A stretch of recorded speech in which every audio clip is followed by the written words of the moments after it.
This is the railway sidings at the site. I was telling you how that kind of empty area used to be railway sidings. This is the surviving units. And this here is probably something like a kind of maintenance wagon. You can see it's built to be kind of visible on the track. It's not very visible now. It's probably a good start.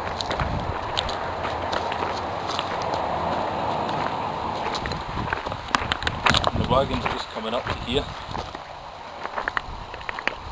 That is an old wagon for the Johnny Walker's factory in Kilmarnock. That would probably be quite valuable actually, because the factory is probably, as you all know, is going to be shutting maybe in the next year or two. There was quite a big campaign to keep it open, but it failed and it will be shutting. That's the famous Johnny Walker man.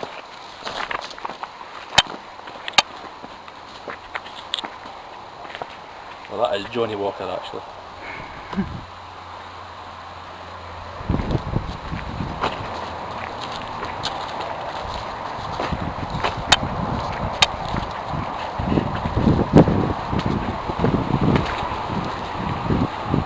This here was a grain, and it came quite a long way, if you notice. It's owned by Distillers and Co. Edinburgh. Scottish Grain Distilleries, Fife. So it was based in Fife but owned in Edinburgh, and it somehow ended up in the southwest of Scotland here. Who knows, maybe somebody's still looking for it.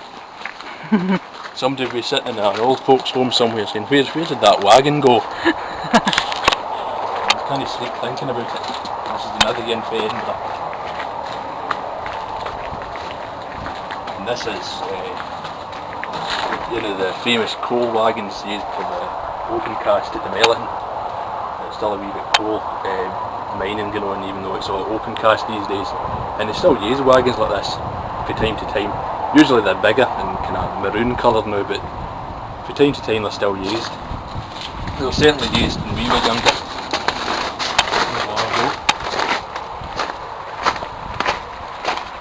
This is steam engine that was worked around the site, kind of hauling bricks, coal and everything, and it was called a pug because it's kind of the flat nose and everything like that. It's kind of wee and flat for the steam engine. And I'll just head up, and you can still see a lot of the kind of controls and everything, even though it's a bit kind of worse for wear.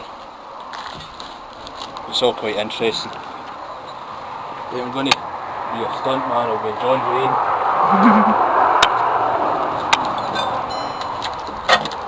This is a newer kind of diesel engine now. It's actually quite good because you can see every bit of the engine and everything, and the fan, and you can even kind of touch all the wee kind of engine levers and everything. So we'll go along a wee bit.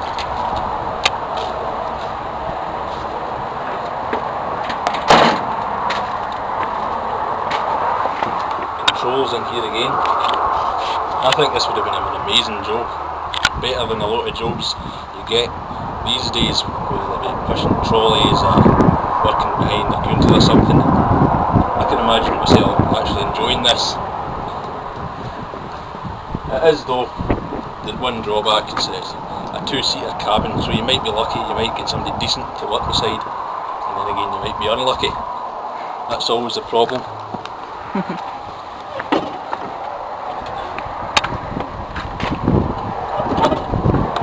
A similar engine.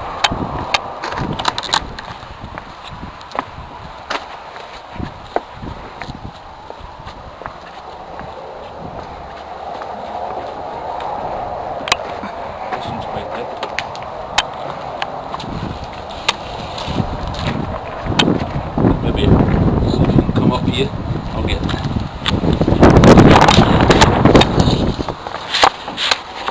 Saver coming up.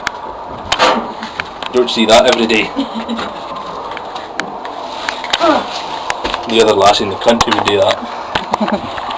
This is go look the kind of things to maintain pressure and everything, and direction levers.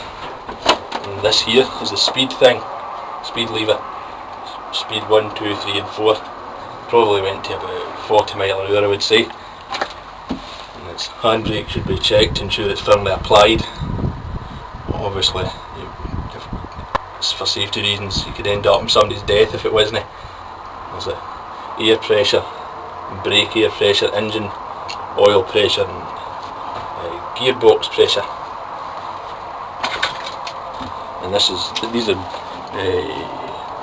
a speed lever too. There's one person would sit there, one person would sit there. It's quite comfy. And again, I'd love to do this, but there's nothing like this these days, especially here. Can you afford it again before I get Jamie? He was going to disembark.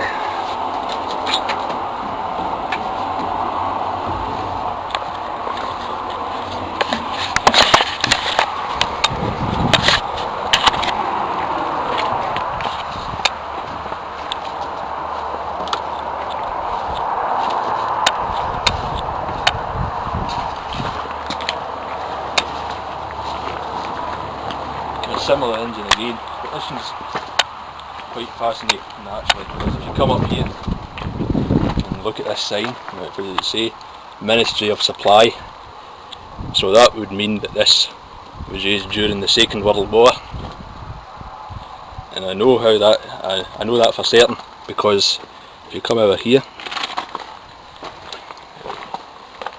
if you look closely, it says 1940. So that was ferrying about oil in the start of World War II,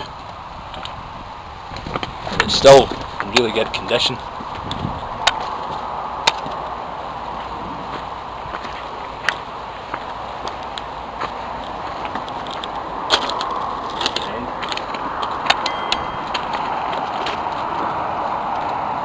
The chain like this could be really deadly.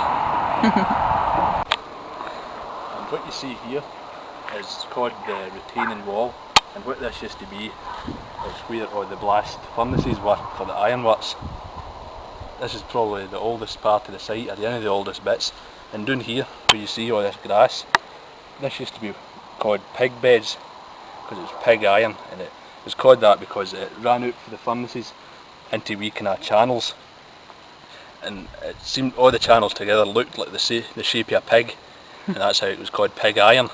But where we were standing now, this would be either be molten iron, or it would be kind of iron ready to be taken away by horse and cart to wherever it was needed in building sites. This is a really interesting bit, really old. We're going to take this route through here, probably not going to see very much, you know.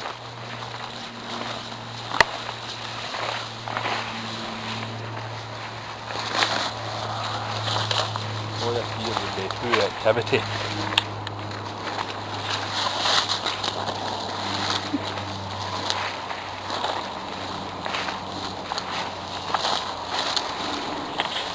And this was in the days when folk were really poor. You see old photos of this. Young children, maybe about boys about 8-year-old, working here with bare feet.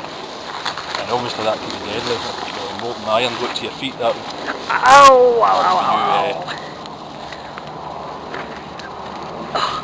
For humble serious bushy. injury if no disabled.